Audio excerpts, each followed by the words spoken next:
Assalamualaikum warahmatullahi wabarakatuh.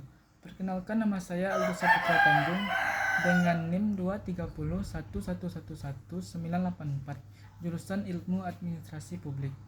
Video ini merupakan bukti bahwa saya telah mengerjakan ujian tengah semester mata kuliah Birokrasi dan Governansi Publik dengan dosen pengampu Dr. Zulkarnaini, SOS MSI.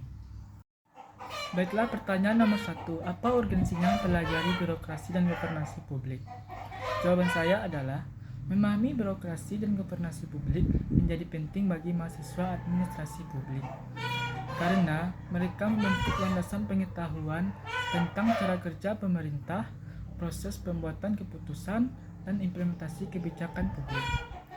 Dengan pemahaman ini, mahasiswa dapat mengidentifikasi tantangan dan peluang dalam administrasi publik, serta mengembangkan keterampilan untuk merumuskan solusi yang efektif.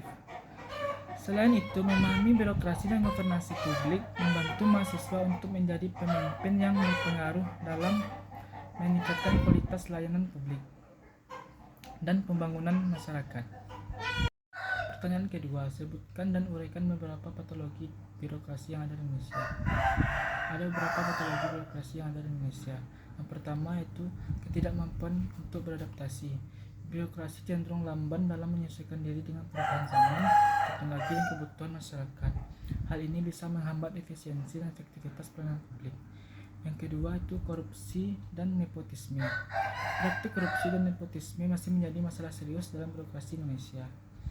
Hal ini merusak integritas, mengurangi kepercayaan masyarakat, dan menghambat pembangunan yang berkelanjutan. Yang ketiga yaitu birokrasi berlebihan. Terlalu banyaknya tingkat birokrasi dan prosedur administrasi yang rumit seringkali memperhambat proses pengambilan keputusan dan pelaksanaan kebijakan. Yang keempat yaitu keterbatasan keterampilan dan kapasitas. Banyak pegawai birokrasi yang kurang memiliki keterampilan dan kapasitas yang diperlukan untuk menjalankan tugas-tugasnya dengan efektif. Hal ini dapat menghambat inovasi dan peningkatan kualitas pelayanan publik. Yang kelima yaitu pengaruh politik yang berlebihan.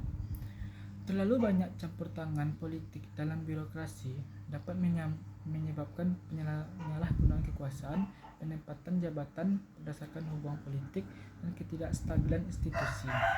Yang keenam, biaya tinggi.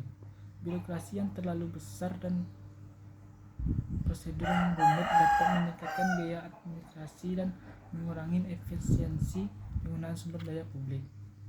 Dan adapun penanganan patologi birokrasi ini memerlukan reformasi yang komprehensif, termasuk peningkatan transparansi, akuntabilitas, pembangunan kapasitas pegawai, reformasi regulasi, dan penegakan hukum yang tegas terhadap praktik korupsi dan nepotisme. Pertanyaan ketiga, terdapat 8 prinsip governance untuk memperbaiki sistem manajemen pemerintah. Dari 8 prinsip tersebut, menurut Anda manakah yang paling utama untuk diterapkan di Indonesia? Sebutkan alasannya. Jawaban saya adalah salah satu prinsip governance yang mungkin paling utama untuk diterapkan di Indonesia adalah transparansi. Transparansi memastikan bahwa proses pengambilan keputusan dan pelaksanaan kebijakan dilakukan secara terbuka dan dapat dipertanggungjawabkan kepada publik.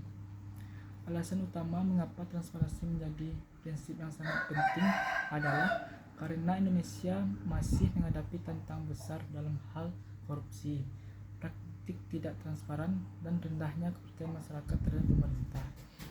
Dengan menerapkan transparansi, pemerintah dapat meningkatkan akuntabilitasnya kepada publik, mengurangi peluang terjadinya korupsi, dan membangun kepercayaan masyarakat dalam proses pemerintahan. Selain itu, transparansi juga dapat meningkatkan partisipasi publik dalam proses pengambilan keputusan, memungkinkan masyarakat untuk memonitor kinerja pemerintah dan memperbaiki kualitas layanan publik. Dengan demikian, penerapan prinsip transparansi dapat menjadi landasan yang kuat untuk reformasi pemerintahan yang lebih luas di Indonesia. Demikianlah jawaban yang dapat saya sampaikan. Kalau ada salah dan khilaf, saya mohon maaf. Saya sudahi dengan wabillahi taufiq wal hidayah. Wassalamualaikum warahmatullahi wabarakatuh.